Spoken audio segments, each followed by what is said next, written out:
কোনোভাবে আমরা আমাদের দেশের সার্বভৌমত্ব এবং আমাদের এই দেশকে কখনোই কোনো পরাশক্তির কাছে আমরা কোনোভাবে আমরা বন্ধক দিব না।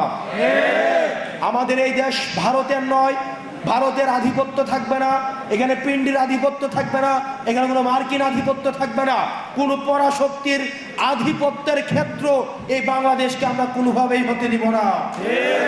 সুতরাং মানবিক করিডোর নিয়ে যে প্রশ্নগুলো এসছে, এই প্রশ্নগুলো জাতিসংঘ এটির যথাযথ স্পষ্ট উত্তর দিয়ে জাতিকে যথাযথ পথ প্রদর্শন করুন।